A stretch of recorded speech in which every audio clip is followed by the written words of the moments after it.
For the past 2 years, we've been really fortunate to hear some truly amazing stories. And we decided that we cannot keep it to ourselves anymore. So today we're starting an Employee Happiness podcast. And I'm really excited to have two amazing guests with me, Soha and Maher. Welcome to the first episode of the Employee Happiness podcast. And I'm really excited to hear what you're going to tell us about your experience being a jury member and being one of the important people as part of our journey. So welcome, guys. Thank you for having us. Thank you very much. Thank you for having us. Glad Thank to be you. here. Yeah. So Soha, let's start with you. Please tell us about yourself a little bit and how did you become a jury member for the Employee Happiness Awards? So for me, Employee Happiness Award wasn't a random decision. It was a very, very natural step. So I come from an HR background. And beyond that, I'm a psychometrist assessor, a corporate trainer and coach, and an organization psychologist. So the workplace culture has been always my playground, I would like to say. So, and throughout the journey, I came to realize that employee happiness is not only about, it's not about the employees' engagement service that we receive on a yearly basis, or the employees' engagement activities or programs that also we receive on yearly basis. But it's deeper than this. It's about these employees, these people, these human beings. How do they feel when they walk throughout these doors? And when I was approached by Employee Happiness Award team members to join the crew as a jury member, I saw firsthand that, okay, so this is not only about an award, it was a responsibility for me. It's about recognizing the organization that get this right. It's about recognizing the companies or the organizations who don't look at their employees simply as assets, but also as a human being.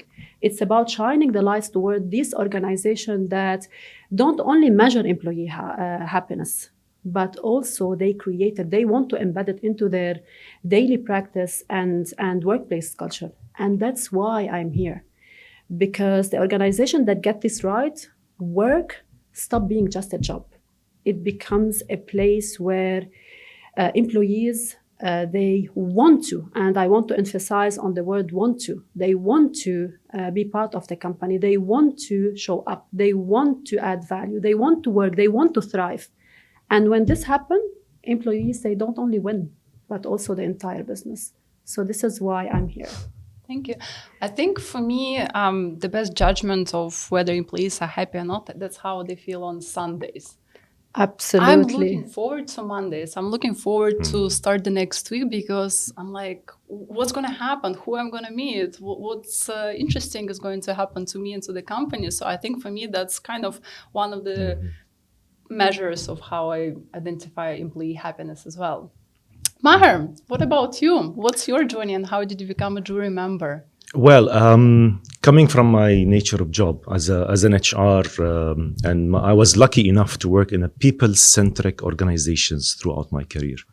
And where I see that where business values needs to meet with people values. And this is where I see it's a win-win situation. Giving the attention to our people and to their needs service the purpose of the business and the job. At the end of the day, we all work together for more than 8 hours. So from a business perspective, I need to think, what can I give or do to my people, to our people, to be part of this journey? How can they be connected? How can we make sure that people are enjoying what they're doing? It's not only a matter of ticking the box. So I see that being on the employee happiness, having this, being part of this thing, it would give me the opportunity to demonstrate and to lead by example and to showcase and to pass the knowledge so people can really learn and understand. Also, it is very good to connect this with the agenda of the UAE, where we focus on people happiness, where this country focus and give right attention to people happiness. Otherwise, the community will be not productive. So that's why it encouraged me to join the employee happiness so we can really walk the talk, see what businesses are doing, and learn as well, because sometimes those businesses, they didn't have the chance to showcase their activities. So it's a chance for us to win and to give back as well. I agree with you. Yeah. Giving back is also Yeah. really rewarding. And look, you've been a jury member. Now you're going to be a jury member for the second year. And I would like to ask you about your previous year experience. You've heard so many inspiring stories during the presentations. Was there any specific story or any specific company that really touched your heart? Well, the experience was fascinating to me.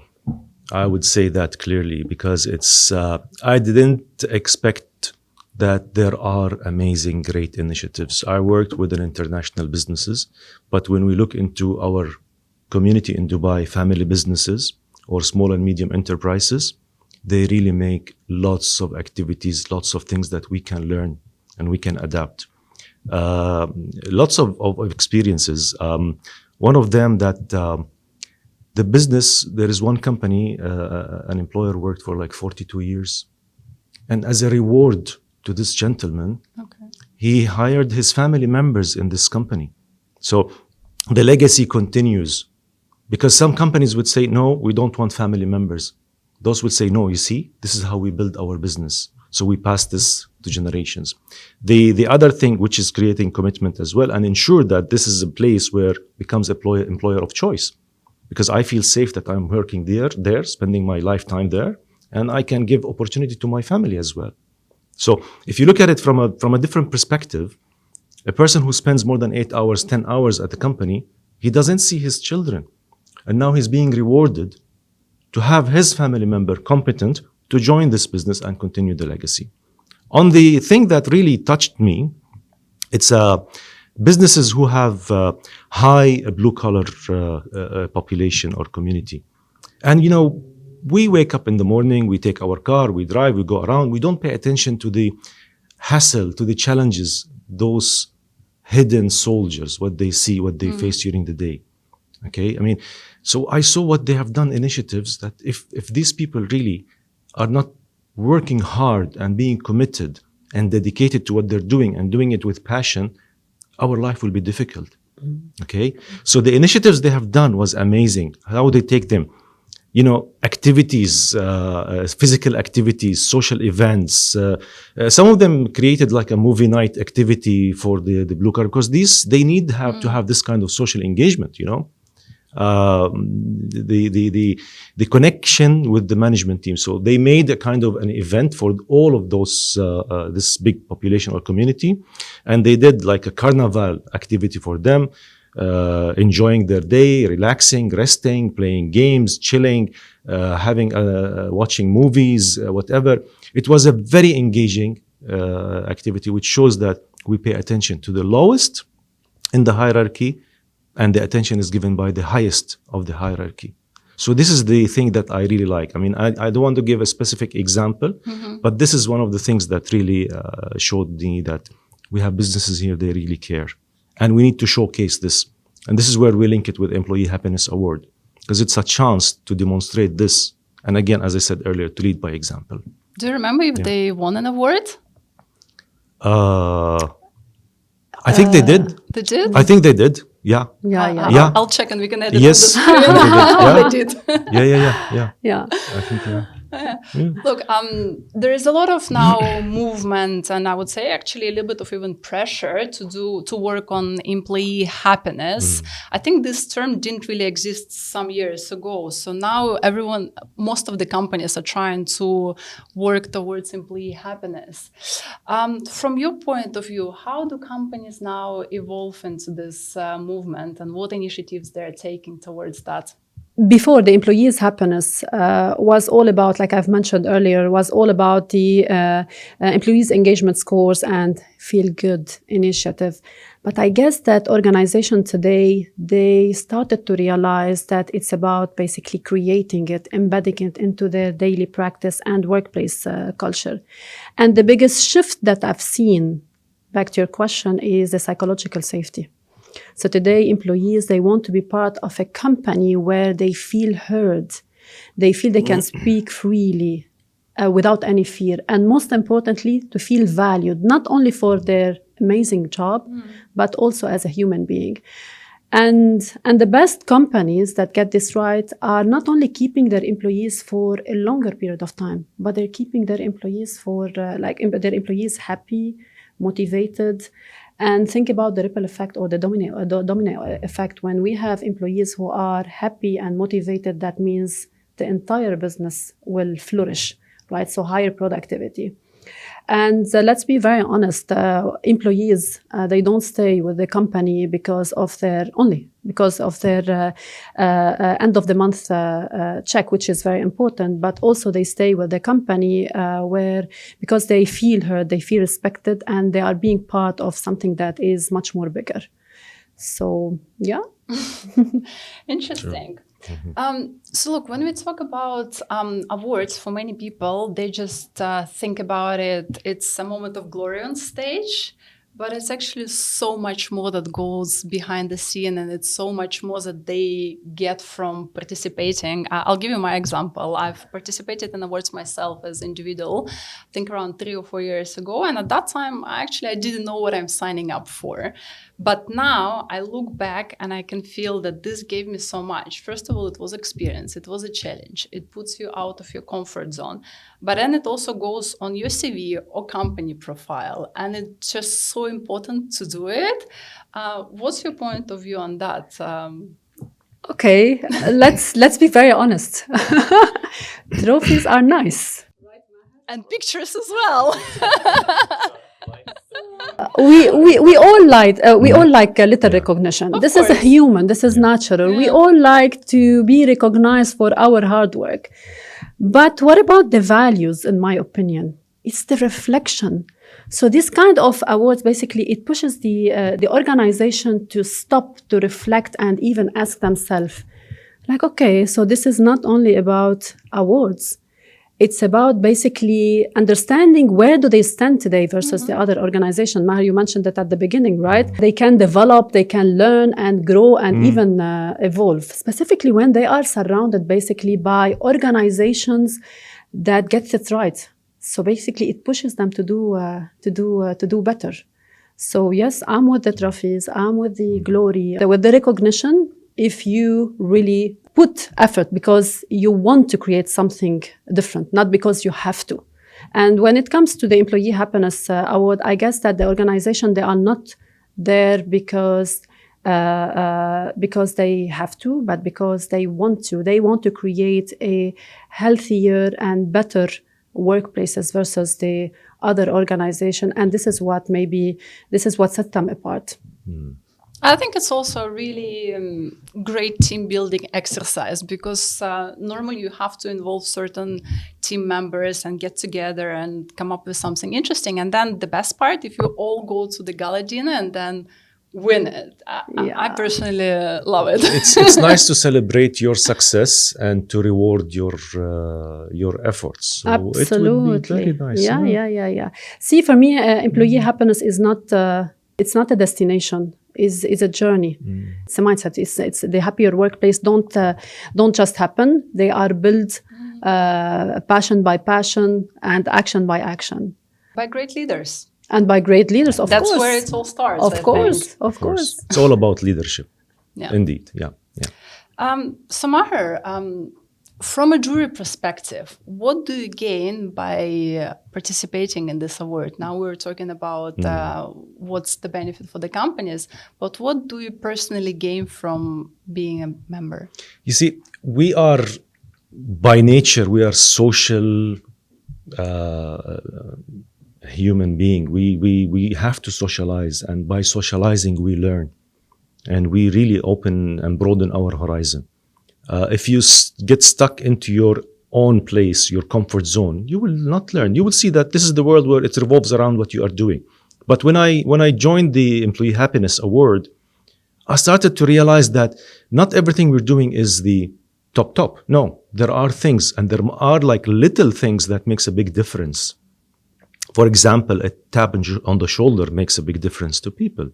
And the same when you go into Employee Happiness Awards, say, oh, wow, that's like we have 40, 50, 60 companies.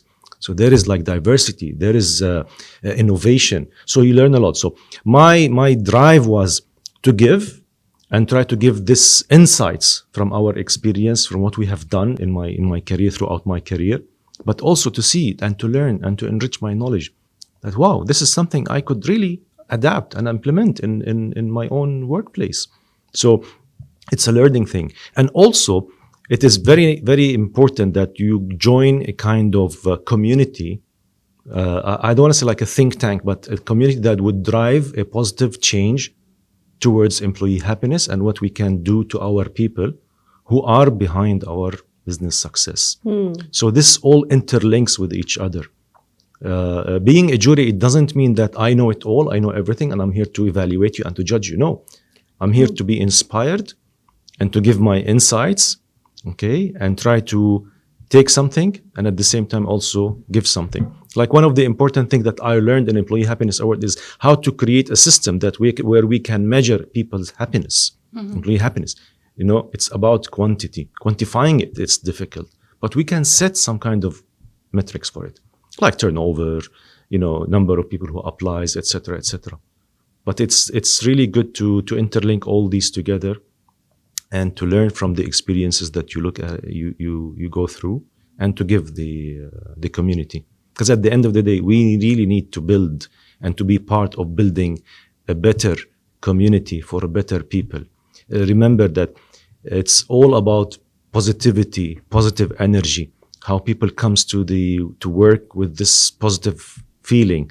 Soha mentioned psychological safety, and everything evolved post-COVID. And rapidly is evolving and speeding. So mental well-being and psychology, psychological safety, job security, etc., all comes into this area. So this is where I saw that the values of employee happiness goes beyond just celebration, just going into gala dinners, whatever. No, it's a community where people can learn. And at the end of the day, I have this slogan: life is not a competition. Life is a journey. Yeah, and during this journey, throughout this journey, we meet good, bad, nice, and we learn from this events that we face. Yeah. So we can reach to the destination that we're looking for. Yeah. When I heard all the stories from the last year, I personally got so inspired. I've been in the corporate world for 13 years. Yeah. But for whatever reason, I wasn't exposed to certain activities and initiatives. And for me, it was really shocking to hear some stories that I was like, wow, I couldn't even believe that many companies are doing different initiatives towards recognition, reward, and just flexible working hours, which is very important for everyone. True. So was there any initiatives that you heard during the presentations that you actually implemented at your workplace, or will you implement in your workplace? Lots of ideas came throughout the presentations. I cannot really recall all of them, but during this cycle, I really focused on the physical activity that companies initiating and the team they created, which also you could say it also indicates for a kind of a diversity and inclusion. When you talk about physical activity like cycling, football, volleyball, cricket, etc., where you can give the chance to male, female to interact and play together. So when they create those teams, I like what they have done. And they have like dedicated time throughout the year, like an engagement calendar, and they have to do, okay, it's not by force, but it becomes by nature that they have to go out during one day and enjoy a certain activity, whether it's a football team, and they do this. Because at the end of the day, you go out of work, you enjoy, you burn this toxic adrenaline, and at the same time, you build a physical wellness and fitness that is contributing to your productivity at work. So I like this activity where they push their team to join the Dubai initiatives like Sparta and whatever, the cycling, the activities on the beach, yoga activity.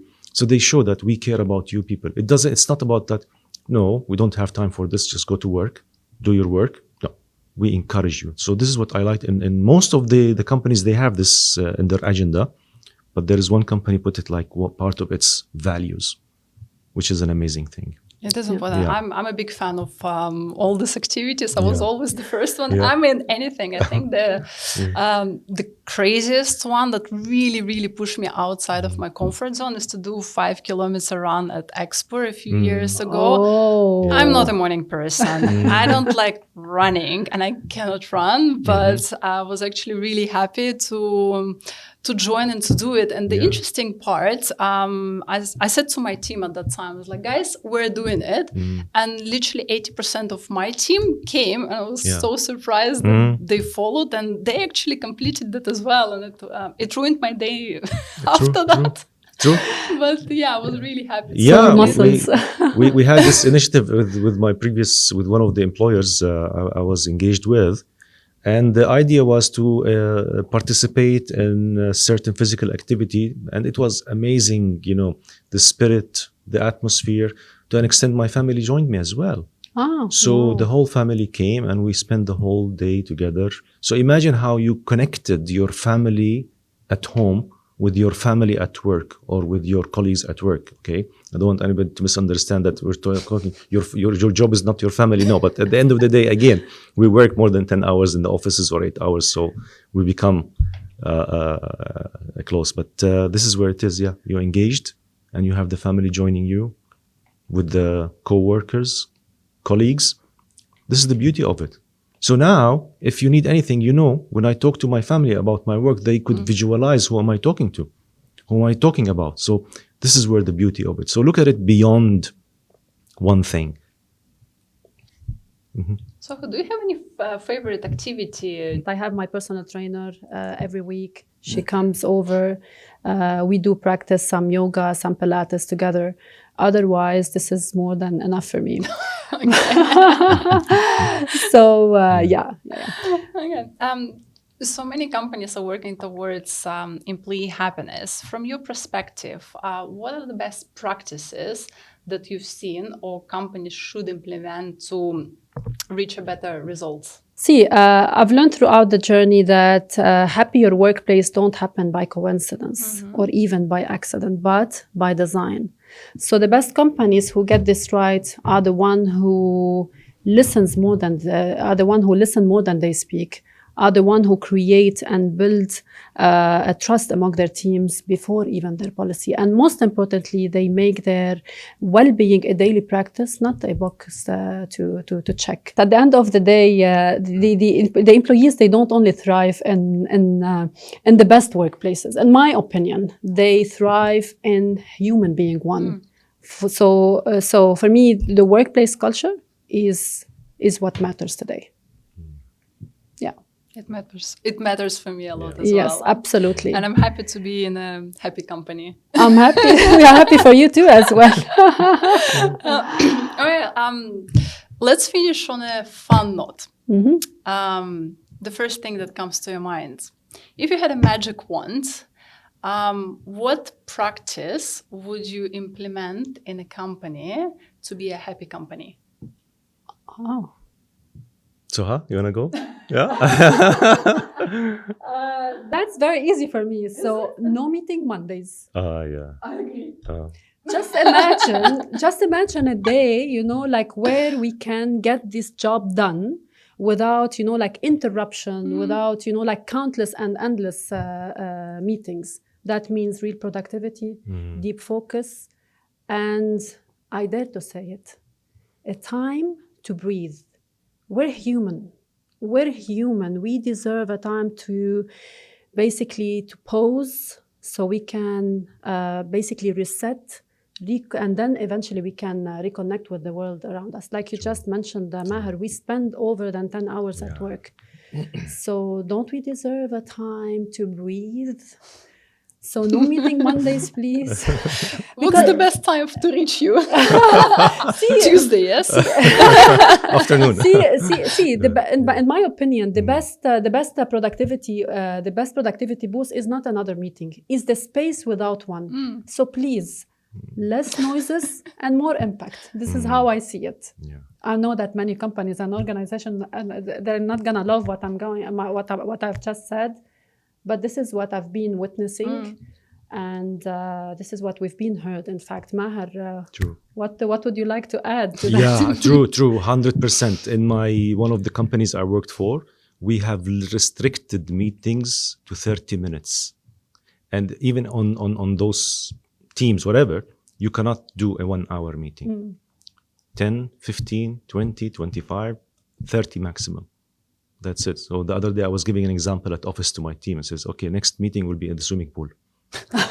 Pool meeting. Because we stand up. I didn't see this coming. Yeah. Well, for me, if I have a magic wand, I'll be held responsible for this one. Honestly, I would love to do compressed, rotational 4 days working week. Wow. Yes. Yeah. And when I say compressed, I could give businesses to do more than 8 hours. That is fine. People not to work more than 4 days. Rotational, which means some people work from Monday to Thursday, and some people would work from Tuesday to Friday. With this, we ensure 5 days a week we have operational business, and this is where it's beyond the 4 days compressed. It is where the leadership steps in, where your talent management, your succession management, your learning and development, all these elements will step in to ensure that this is something should be sustainable. But this is what I would aspire for. And all of this is triggered or instigated by the COVID, by the lockdown. Yeah. Look at the lockdown. We worked from home. Most of the businesses and it worked. It worked perfectly. Why not? For some people. Yeah. Some people abuse it, as we all know. But At the end of the day, it's when you create this kind of system or policy, if it's the key, the pillar is a trust. If there is no trust, then it will fall apart. This is why I said Yes. building the trust before the policy. Absolutely. First build the trust and then the policy will come. Absolutely. In the policies I designed to one of my employers, we made the working or new way of working, we call it. And we did 2 weeks from home, 1 week abroad, and so on. And we've done all of that. And this is before COVID. In the opening statement by our CEO, that this is based on the trust that we created. And this trust did not come overnight. It took us, the company was like 20 plus years. Oh, wow. So it took us like 10, 15 years until we matured to reach to that level. Yeah. So, and you're talking about the business with 40,000, 45,000, 120 locations. So imagine, so what kind of leadership, who drove this? So this is where I go back to walk the talk, build the trust. Impressive. Yeah. I think for me that would be a flexibility. Flexibility. Flexibility is probably the priority, because I'll give you an example. For example, yesterday I just wasn't feeling well. And by evening, I was fine. So I was working from 8 to 11 in the night, which worked for me. So I don't want to be restricted from 8:30 to 6, actually, which is most of the cases in UAE. Yeah. You should be free to do your work when you feel comfortable doing that. And for different people, it works in different timing. Perfectly, For me, morning just doesn't work. I normally never schedule meetings in the morning. And for me, evening time is the most productive, sometimes even like 12 in the night. So for me, flexibility. I guess that this is the way forward. Yeah. Like flexible working hours, less meetings and countless and endless meetings. Hopefully. Yeah. Strict attendance. That's absolutely. But Strict all attendance. goes back to what Soha mentioned. No punch in and no punch out. Oh yeah. What Soha mentioned is it's leadership. We start from the top. It boils down to I've been in a hybrid and remote working situation since 2004, and I've been doing this for the past 17, 18 years, and it's been going very well. But it's not successful without our management and what we learn, how we reflect to our team. And this is all also leadership is built around trusting each other and making sure that you are delivering and meeting with your objective at the end of the day. Of course. But I had one of my GMs was pushing me. Why you are in office? Because I was remote, so I would go to work location flying 2 hours, and he says, no. You do 2-3 weeks in the office, and you go 1 week, spend it with your family, work from home, work from there. This is how we need this to go forward, and this is, as Soha mentioned, the way forward. Yeah. This is the way forward, and like I mentioned, it's all about the trust. Like you can always, have that policy in place and try it out, and then if it doesn't work, then it's very important to ask ourselves, Where did we do well? Where we didn't do well? And how we can do it differently. That doesn't mean doing it differently. That means we have to go back to the 8 hours or 10 hours, 10 hours a day. So, yeah. True. So no Monday meetings, flexibility, And for you, flexibility. Yeah, Yeah. so for flexibility for working Yeah. days and no Yeah. Monday meetings. Yeah. 9 a.m. meetings. No, No way. no way, no.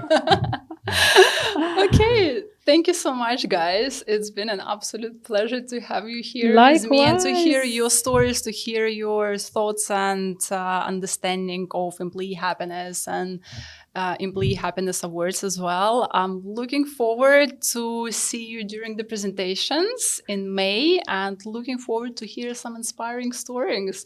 We have a lot of new companies and really good brands, so we're excited. very excited We're for very that. excited So for that, of I'm sure course. it's going to be interesting. Looking So forward for it. Yeah. see you in a month's time, I guess. Perfect. Inshallah. Great. Thank you Looking so much forward. for Thank you. having us. For me, it has been a great discussion. Indeed. Yeah. Indeed. Yeah. Indeed. Looking forward. So if you're still thinking whether you should nominate or not, my answer is definitely yes, because it's a great opportunity to showcase your amazing initiatives. And the best part, you're going to celebrate it at the gala dinner.